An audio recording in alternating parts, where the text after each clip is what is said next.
Hello दोस्तों यहाँ पर हमारे पास क्लास 9th के मैथ का जो चैप्टर पहला है संख्या पद्धति, उसी का जो प्रश्नावली है 1.3, इसी को हम लोग हल करने वाले हैं। ठीक है, बिल्कुल आसान तरीका से समझेंगे। तो देखिए, जैसे हमारे पास यहाँ पर क्वेश्चन नंबर 1 है, इसमें कहता है कि निम्नलिखित भिन्नों को दशमलव प्रसार के रूप में लिखिए और बताइए कि प्रत्येक दशमलव प्रसार किस प्रकार का है। अब इसका क्या मतलब है, किस प्रकार का, ये पूछना क्या चाहता है मैं आपको समझाता हूँ।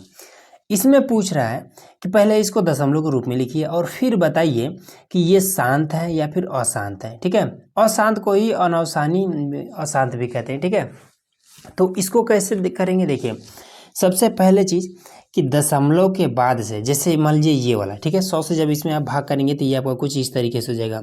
2 जीरो है यहाँ पर, तो ऊपर ये पीछे से गिनेंगे तो 1-2 अंक के बाद से लग जाएगा, तो इसका जो दशमलव प्रसार होगा वो हो जाएगा कि 0.36। ठीक है, अब दशमलव का कुछ नहीं है तो जीरो लगा लेते हैं, ये मैथ का नियम होता है।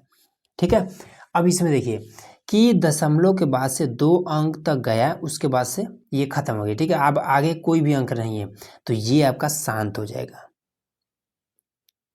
ठीक, उसी तरीके से ये वाला करेंगे। ठीक है, तो इसको भी या तो आप चाहें तो जैसे नॉर्मल इस तरीके से करते हैं ना भाग, जैसे 1 लिखिए और 11 से आपको करना है। ठीक है, दशमलव लगाएंगे, जीरो बढ़ाएंगे, अभी भी आपका नहीं होगा तो फिर एक जीरो बढ़ा लेंगे, फिर अब कर लेंगे तो 11 9 99, तो यहाँ पर आपका 99 हो जाएगा। फिर आपका कितना हो जाएगा, 1 बचा, फिर आपको 0 और 9 बढ़ाना पड़ेगा, तब जाके यहाँ पर 100 लिखेंगे, तो फिर 11 9 99 इस तरीके, फिर 1 बच जाएगा, तो ये क्या है 0 9 आपका आता रहेगा। मतलब कि इसका आपका क्या आ जाएगा कि 0.0909, यही चीज़ रिपीट होता रहेगा। ठीक है, आगे हम ये लगा लेंगे। ठीक, तो जिस संख्या में जो अंक है, ठीक है, लास्ट वाला, वो उसका कोई अंत नहीं है, वो अनंत तक चलते जाएंगे, तो ये वाला आपका अशांत होगा। बस इतना ही आपको समझना, और कुछ भी नहीं। ठीक है, अनवसानी अशांत भी इसी चीज़ को कहा जाता है। ठीक है, क्लियर हो गया। अब फटाफट इसको भी कर लेते हैं।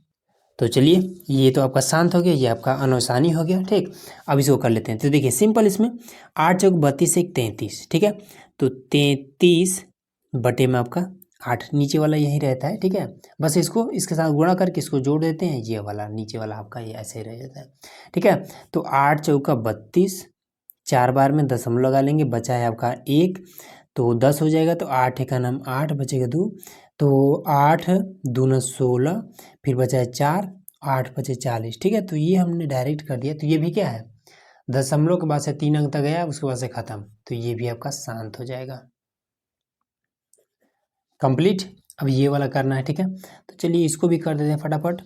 तो पहले दशमलव लगा लेते हैं, 30 हो जाएगा, तो 13 दूना 26 हो जाएगा, उसके बाद से फिर बचा 4, तो 13 तिया 39 हो जाएगा, बचा 1, तो फिर 13 एक अंतर 13, 13 एक नम 13, तो ये भी आपका ज़्यादा हो जाएगा। ठीक है, तो ये भी आपका अशांत लिखिए या फिर अनवसानी पुनरावृत्ति लिखिए। ठीक है, तो अशांत ही लिख देते हैं, छोटा सा है।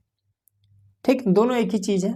ठीक, पुनरावृत्ति का मतलब होता है जब एक ही चीज़ बार बार रिपीट होता है, उसी चीज़ को पुनरावृत्ति कहते हैं। अब यहाँ पर आ जाइए, 5वां नंबर में 11 में 2 से करना है। ठीक है, मतलब कि 2 में 11 से करना है, तो चलिए इसको कर लेते हैं। तो पहले तो दशमलव लगा लेते हैं, तो 20 हो जाएगा, तो 11 दूना 22 ज़्यादा हो जाएगा, 11 के नंबर 11, और बचा आपका 8। ठीक, 80, 11 7 77 हो जाएगा, बचा 3, 11 33 ज़्यादा हो जाएगा, 11 दूना 22, और उसके बाद से ये भी आपका चलता जाएगा। ठीक, तो ये भी आपका अनवसानी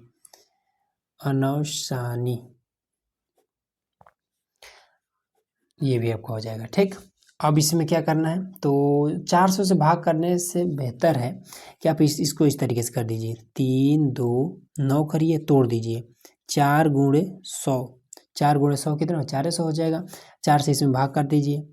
तो जब भाग करेंगे तो 4 8 32 हो जाएगा, फिर 4 दूना 8 हो जाएगा, बचेगा 1, दशमलव लगा लेंगे, और उसके बाद से 10 हो जाएगा, तो 4 दूना 8, 4 पचे 20, नीचे आपका ये वाला 100 भी बचवे किया है, तो 100 की वजह से ये दशमलव यहाँ आ जाएगा, तो ये आपका 0.8225 खत्म हो गया, तो ये भी आपका शांत है।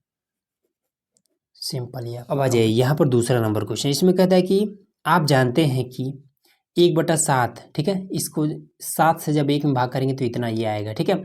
इसका मतलब ये हुआ कि इतना जो संख्या है, अब इसके आगे जब भाग करेंगे तो फिर से इतना ही आने लगा, मतलब कि दशमलव बाद से लिखा है ना 14, 28, 54, तो जब आप 7 से 1 में भाग करेंगे तो फिर आगे इतना ही 14, 28, 54 आएगा, फिर जब भाग करेंगे फिर 14, 28, 54 आने लगेगा, ठीक है।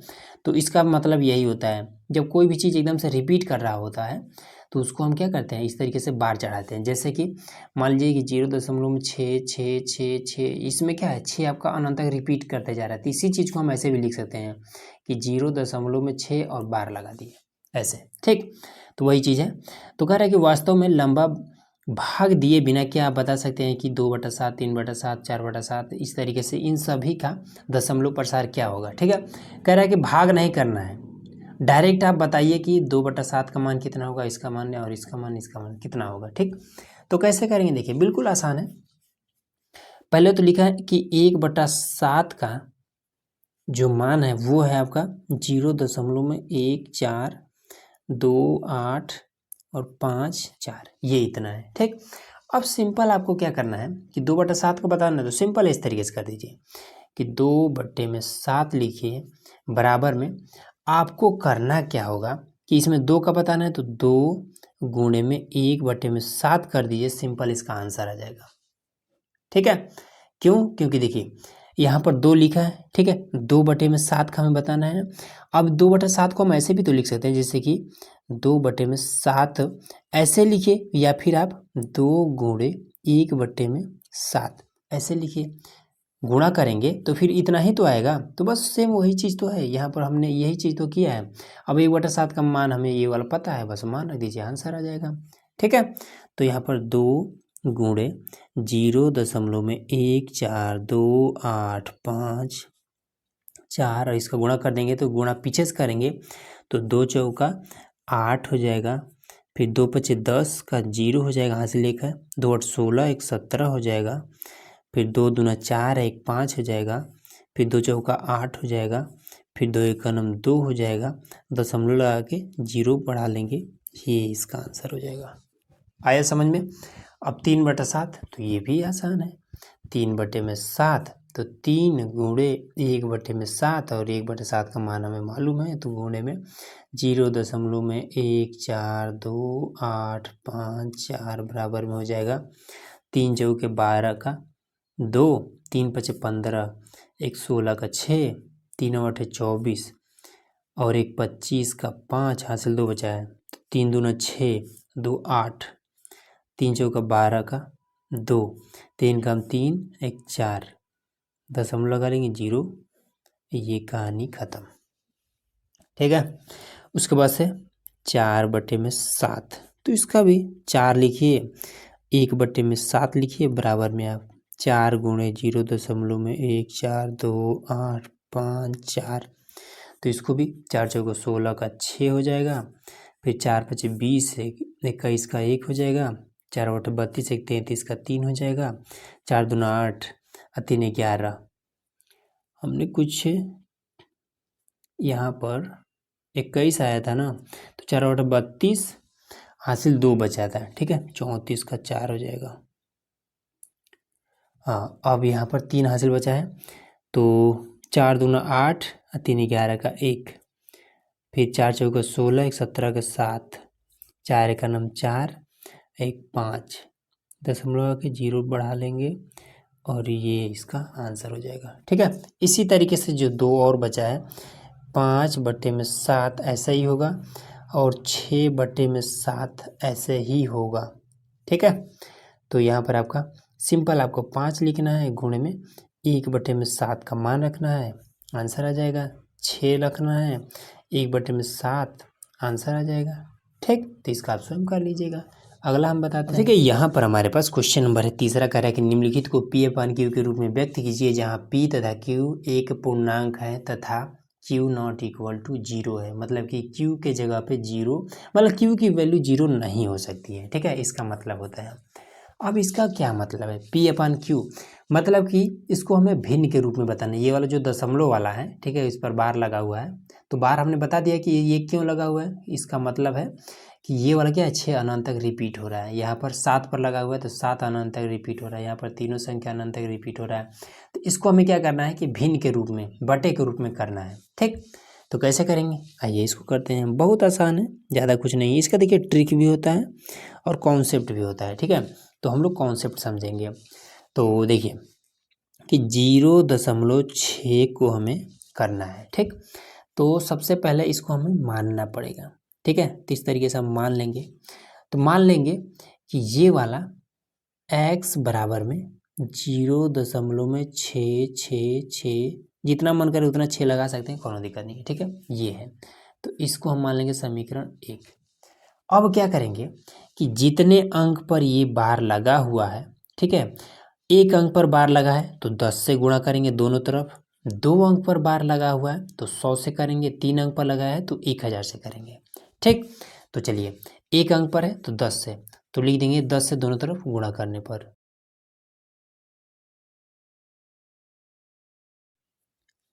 तो चलिए ये हो जाएगा 10x बराबर में, अब इसमें देखिए 10 से जब गुणा करेंगे, देखिए गुणा में क्या होता है, ये दशमलव पीछे की तरफ भागता है, और भाग में क्या होता है, मान लीजिए नीचे से अगर 10 से गुणा करेंगे तो यही दशमलव आगे की तरफ जाएगा। ठीक है, तो 10 से गुणा करेंगे तो यहाँ दशमलव क्या करेगा, पीछे भागेगा।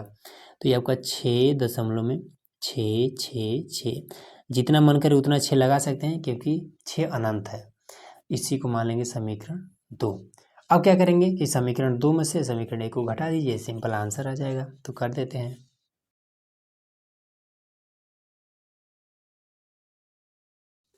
तो चलिए ये हो जाएगा 10x बराबर में 6.666 ये, और x बराबर में 0.66 ये आपका हो जाएगा। ठीक है, तो 10x में से एक ही x जाएगा तो 9x हो जाएगा। अब 0 जाएगा इधर, दशमलव की इधर वाला दशमलव की इधर वाला से घटाएंगे। ठीक है, तो ये आपका 6 हो जाएगा। हालांकि पीछे से घटाते हैं, लेकिन देखिए दशमलव के बाद से 6 अनंत तक जा रहा है, ये भी आपका अनंत तक जा रहा है, तो इससे आपका पूरा कट जाएगा। ठीक, तो इधर कुछ नहीं बचा, तो x बराबर में 6/9। ठीक, इसको हम काट देंगे तो 3 दूना 6, 3 त्रिका 9, ये आपका आ गया भिन्न के रूप में। ऐसा ही हमें करना था। आ गया, आइए दूसरा भी कर लेते हैं। तो सेकेंड वाला है कि 0.4 और 7 ये वाला है ना, तो पुनः इसको मानेंगे कि x बराबर में 0.4 और 7। ठीक है, 7 रिपीट हो रहा है तो 7 को हम ऐसे कर सकते हैं, चाहे जितना मन करे उतना। अब इसको देखिए, इसमें हम एक चीज़ देखेंगे कि ये वाला जो आपका 4 है, इस पर बार भी नहीं लगा हुआ है ऐसा। ठीक है, और ये क्या है, दशमलव की इधर भी है, ये तो मामला गड़बड़ कर रहा है। तो हम क्या करेंगे, सबसे पहले कि जिस पर बार नहीं लगा हुआ है उसको हम इधर बुलाएंगे। ठीक है, दशमलव की इधर बुलाएंगे। अब दशमलव को हम इधर ले जाना है तो हम क्या करेंगे, 10 से गुणा करेंगे। तो सबसे पहले इसको आप इधर बुलाइए, फिर वो मामला होगा दूसरा। ठीक है, तो 10 से पहले इसमें गुणा करेंगे, तो लिख देंगे। तो चलिए यहाँ पर हम गुणा करते रहें तो ये आपका हो जाएगा 10x बराबर में, अब ये वाला यहाँ पर हो जाएगा तो 4.77777 ये आपका हो जाएगा। ठीक, अब हम क्या करेंगे, इसको मान लेंगे समीकरण 1। ठीक, अब क्या करेंगे, देखेंगे कितने अंक पर बार है, तो एक अंक पर बार है तो 10 से गुणा कर देंगे। तो लिखेंगे पुनः 10 से गुणा करने पर, अब कर देंगे तो ये कितना हो जाएगा, ये आपका 100 हो जाएगा। ठीक, अब इसके बाद से ये वाला दशमलव यहाँ 47 हो जाएगा। दशमलव लगा 7 क्या है आपका, अनंत तक रिपीट हो रहा है। ठीक है, तो इसको मान लेंगे समीकरण 2। अब समीकरण 2 से समीकरण 1 को घटा दीजिए, सिंपल।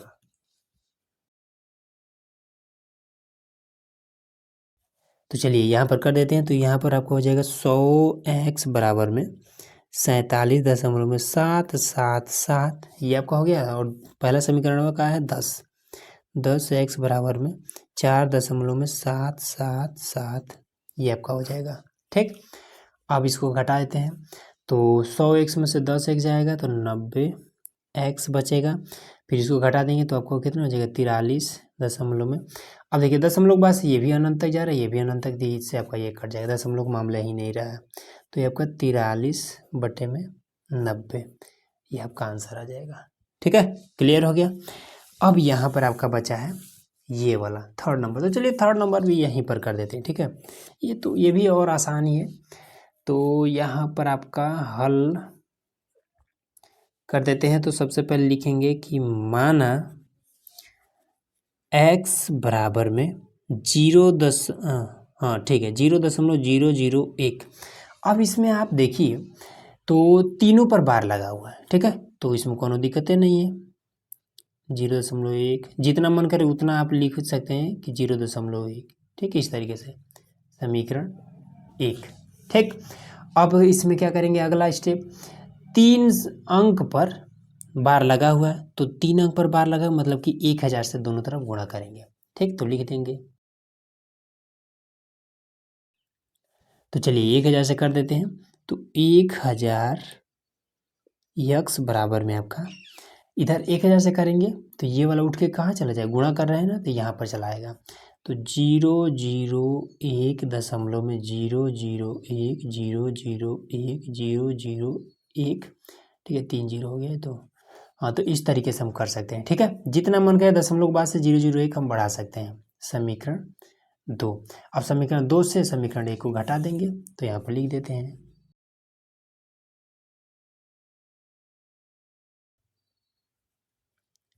तो चलिए यहाँ पर कर देते हैं। तो 1000 x बराबर में 0। अब देखिए दशमलव के इधर, ठीक है, ये वाला जो 0 है, ठीक है, इसका कोनो मतलब नहीं है। ठीक, क्योंकि मान लीजिए अगर कहीं पर लिखा है 2, अब इसके आगे हम कितना भी 0 लगा दें, इसका कोई मतलब है, कोई मतलब नहीं। पीछे लगेगा तब जाके उसका मतलब होगा। उसी तरीके से इसका कोनो मतलब नहीं है। ठीक है, तो इसको लगाने की जरूरत नहीं है। तो 1.001 001 जितना मन को उतना लगा सकते हैं। फिर समीकरण 2 हो गया। अब 1 को नोट कर लेते हैं, तो हो जाएगा यक्स बराबर में 0.001 ठीक, अब इसको हम माइनस कर देंगे। ठीक, तो 1000 में से 1 यक्स जाएगा तो 999 एक्स बचेगा, और इसको घटाएंगे तो 1 हो जाएगा, और ये आपका अनंत तक सब जा रहा है तो कट जाएगा। तो यहाँ पर आपका इसको हम इधर भेज देंगे, तो x बराबर में 1/999 ये आपका आंसर हो जाएगा। ठीक, क्लियर हो गया। अगला क्वेश्चन नंबर 4। ठीक है, तो इसमें कह रहा है कि 0.9999 ये क्या है, P/Q के रूप में व्यक्त कीजिए। ठीक है, इसको भी हमें बाटे के रूप में करना है। ठीक, तो जैसे क्वेश्चन नंबर हमने 3 किया है, सेम उसी तरीके से इसको भी करना है। ठीक है, तो बहुत ही आसान है। तो सिंपल आपको लिखना है कि माना x बराबर में 0.0 जो 99 है, इसको हमने समीकरण 1 मान लिया। ठीक, अब इसमें देखिए कि कितना संख्या है जो कि लगातार रिपीट होते जा रहा है। तो एक ही संख्या है 9 केवल जो रिपीट हो रहा है। ठीक है, तो इस पर हम क्या कर सकते हैं, इसको हम ऐसे भी लिख सकते हैं 0.9 और बार, ऐसे भी लिख सकते हैं। ठीक है, तो एक ही अंक पर बार लगा हुआ है, तो हम 10 से दोनों तरफ गुणा कर देंगे, तो लिख देते हैं।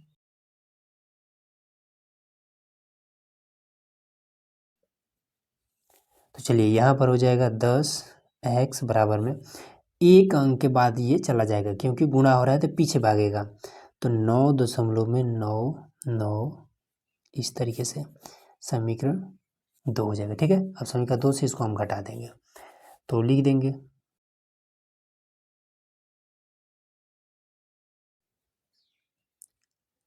तो चलिए घटा देते हैं। तो यहाँ पर आप लिख सकते हैं 10x बराबर में 9.99 और उसके बाद से एक वाला ये है, तो x बराबर में 0.99।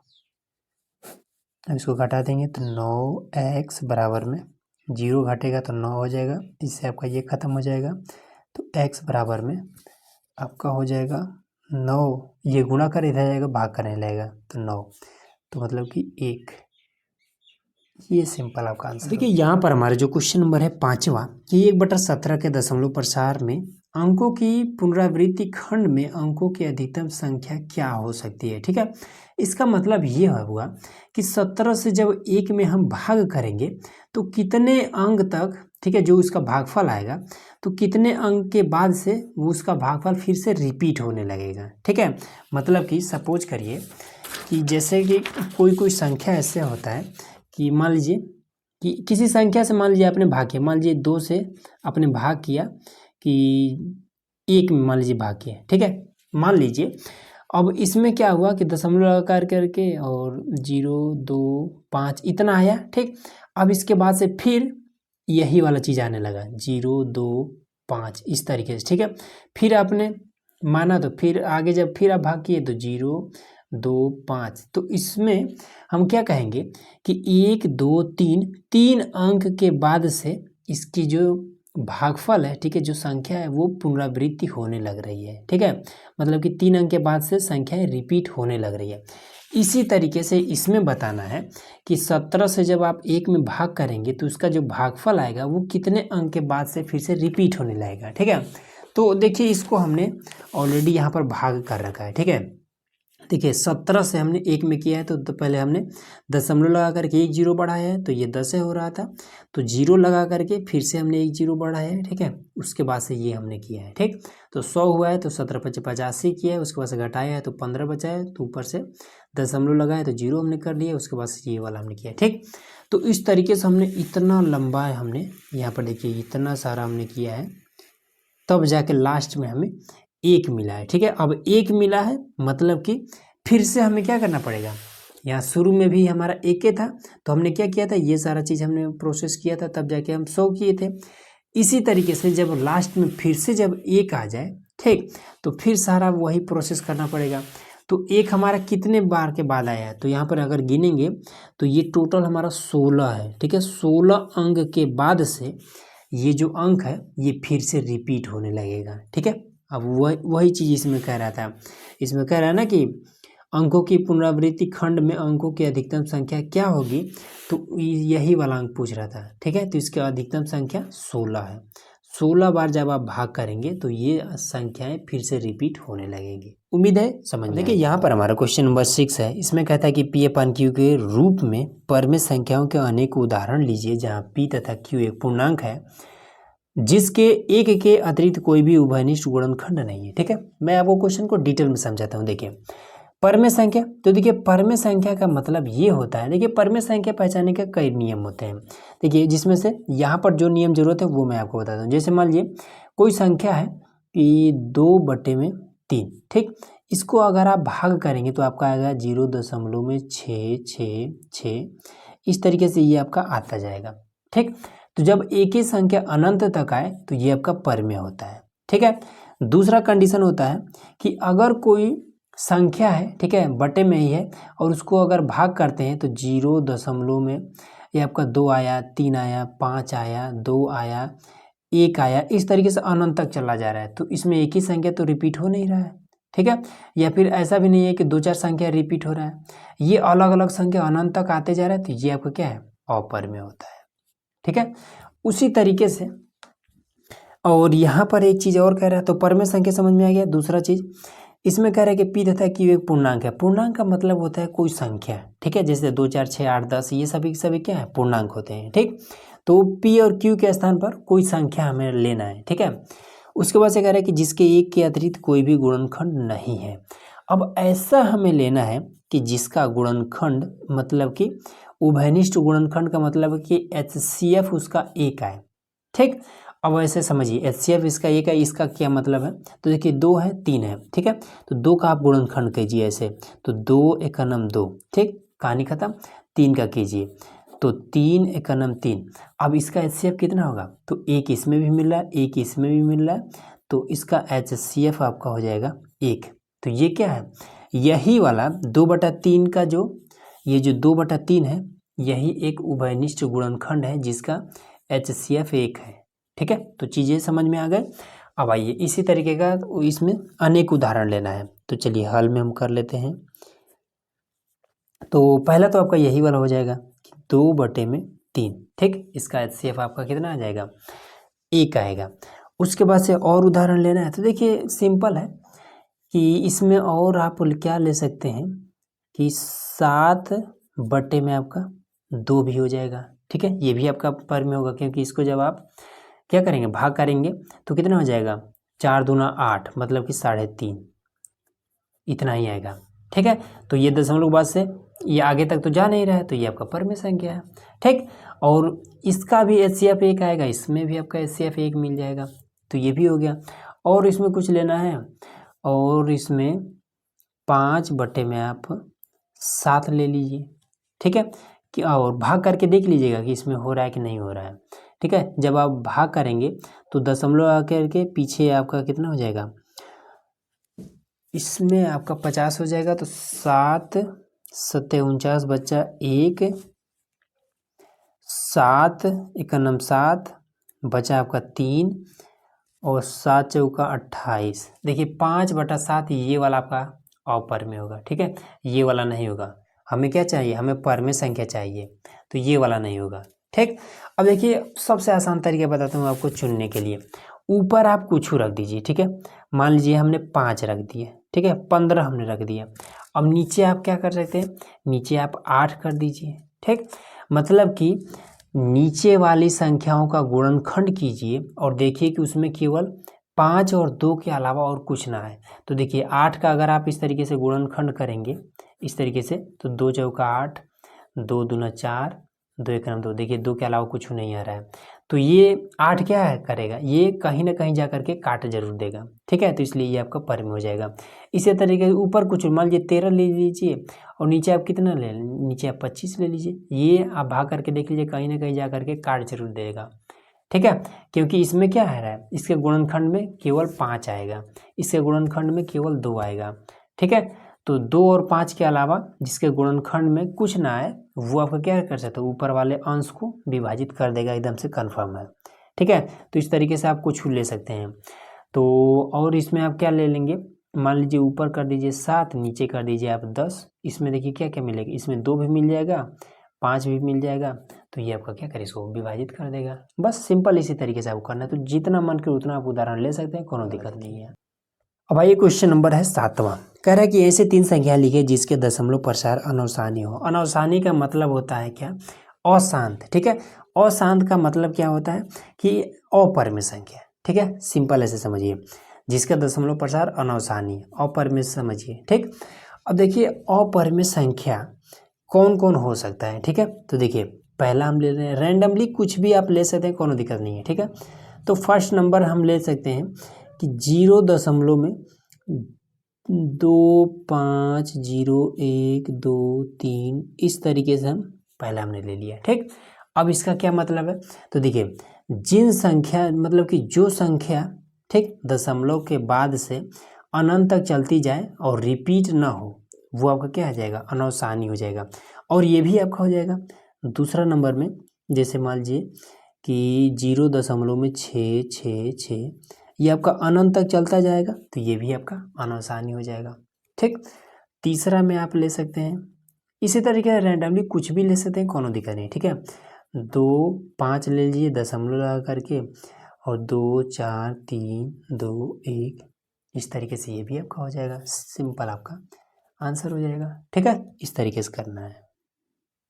अब देखिए यहाँ पर हमारे पास क्वेश्चन नंबर है 8वां। इसमें कह रहा है कि परमेय संख्याएं 5/7 और 9/11 के बीच में 3 अलग अलग अपरमेय संख्याएं ज्ञात कीजिए। ठीक है, तो अब ये चीज़ क्या है, कैसे है, देखिए सबसे पहला चीज़ कि इसको हम क्या करें, दशमलव प्रसार के रूप में लिखेंगे। 7 से इसमें भाग करेंगे तो ये कितना हो जाएगा, पहले तो आप 0 लगाइए, दशमलव लगा लीजिए। ठीक है, तो यहाँ पर आपका दशमलव है मतलब 50 हो जाएगा, तो 7 सत्ते 49 बचा आपका 1, तो 7 एकम 7 बचा 3, तो 7 चौका 28 हो जाएगा, बचा 2, 7 दूना 14 हो जाएगा, और उसके बाद से बचा आपका 6, तो 7 9 63, ज़्यादा हो जा रहा है, तो 7 8 56 हो जाएगा। ठीक है, बस इतना बहुत है, और ये इसी तरीके से ये चलता जाएगा। ठीक, 11 से इसमें करेंगे तो ये आपका हो जाएगा 0 में, इसको हमने किया था तो ये 8 1 8 1 8 1 ऐसे ही आता है। ठीक, अब इसमें कह रहा है कि इन दोनों के बीच में 3 अलग अलग अपरमेय संख्याएं ज्ञात कीजिए। अब अपरमेय संख्या क्या होता है, तो देखिए कि जो संख्याएं अलग अलग संख्या हो और अनंत तक चली जाए, ठीक है, वो आपका अपरमेय संख्या होता है। ठीक है, जैसे कि यहाँ पर ये आपका ये अलग अलग संख्या अनंत तक जा रहा है, तो ये अपरमेय है। लेकिन ये वाला जो 8 1 8 1 ये रिपीट हो, ये आपका परमेय संख्या है। तो इन दोनों के बीच में हमें अपरमेय संख्या बताना है 3। और आपको एक चीज़ पता होना चाहिए कि दो संख्याओं के बीच में हम अनंत परमेय या फिर अपरमेय संख्या लिख सकते हैं। ठीक है, कैसे लिखेंगे देखिए, 7 से अधिक और 8 से कम होना चाहिए। ठीक है, अपरमेय संख्या। तो ठीक है, यहाँ पर हम लिखते हैं। तो पहला लिख लेते हैं। तो 7 से अधिक, ठीक है, तो 7 1 है तो 7 2 कर लीजिए, तो 0.72 और यहाँ पर 4 है तो 4 कर लीजिए। बीच में अंक आप इधर उधर कर सकते हैं, कोनो दिक्कत नहीं है। ठीक है, तो 4 3 8 इस तरीके से आपका ये हो जाएगा। पहला क्लियर हो गया। ठीक है, उसके बाद से दूसरा कर लेते हैं। तो 7 से अधिक और देखिए 8 से नीचे ही है अभी। ठीक है, तो अब यहाँ पर 0.7 5 2 1 4 3 इस तरीके से आपका दूसरा हो गया। ठीक है, 8 से नीचे 7 से ऊपर बीच में ही रहना है। तीसरा भी कर लेते हैं। तो यहाँ पर आपका 0.7 9 4 3 2 इस तरीके से आपका ये आंसर हो जाएगा। बस और कुछ नहीं करना, बस इतना ही है। ठीक है, अब देखिए इस प्रश्नावली का लास्ट प्रश्न है। ठीक है, इसमें कहता है कि निम्नलिखित में कौन परमेय है और कौन अपरमेय है। ठीक है, तो मैं आपको तरीका तो शुरू से ही बताता आ रहा हूँ कि देखिए इसमें रूट में, ठीक है, रूट में जिन सबसे पहले इसको अगर नहीं पता है कि ये पता नहीं परमेय है या अपरमेय है, तो देखिए सिंपल इसका क्या करिए, गुणनखंड कर लीजिए। 23 का इस तरीके से गुणनखंड करेंगे। ठीक है, तो 23 को किससे काटेंगे, 23 खुद के अलावा किसी से नहीं कटेगा। 23 1 9 23। अब देखिए 23 जिस संख्या का इधर ये जोड़ा बनेगा वही संख्या परमेय है, बाकी अपरमेय हो जाएगा। ठीक है, रूट वाले मामले में तो 23 का तो जोड़ा बनवे नहीं कर रहा है, तो ये आपका अपरमेय अपरिमेय। क्लियर हो गया, इसको चेक कर लेते हैं। तो 225, तो लास्ट में 5 है तो 5 से कटेगा, तो 5 चौका 20 5 5 25, 5 से 5 9 45, फिर 3 तरीका 9 3 1 9 3, इसका जोड़ा बन रहा है, इसका जोड़ा बन रहा है। ठीक है, तो जब इसका जोड़ा बन रहा है तो 5 ले लेंगे, इसका भी जोड़ा बन रहा है 3 ले लेंगे, तो 5 3 15, ये रूट से बाहर 15 के रूप में निकल जाएगा, ये परमेय है। क्लियर हुआ। अब आपको हमने अभी बताया था कि दशमलव के बाद से जब अलग अलग संख्याएं भी हो, ठीक है, और ये अनंत तक ना जाए, अगर अलग अलग संख्या अनंत तक जाता है तब तो अपरमेय होगा, लेकिन कहीं पर जाकर के रुक जाता है तो ये आपका परमेय होगा, ये आपका परमेय है। ठीक, अब यहाँ पर देखिए 7.4 7 8 4, ये आपका 7 8, ये क्या है, ये वो भी अनंत तक जा रहा है, वो भी अलग अलग है, तो अपरमेय है, अपरिमेय। ठीक है, ये भी आपका क्या है, 1 है 0 है 1, फिर 2 बार 0 है फिर 1 है, 3 बार 0 है फिर 1, 4 बार 0 है फिर 1 है, अनंत तक जा रहा है, तो ये क्या है, अलग अलग है, अपरिमेय। बस इस तरीके से आपका पूरा का पूरा प्रश्नावली समाप्त हो गया। ठीक है, तो चलिए मिलते हैं अगले वीडियो में जिसमें हम लोग अगला प्रश्नावली हल करेंगे। तो उसके लिए चैनल को सब्सक्राइब जरूर कर लीजिएगा।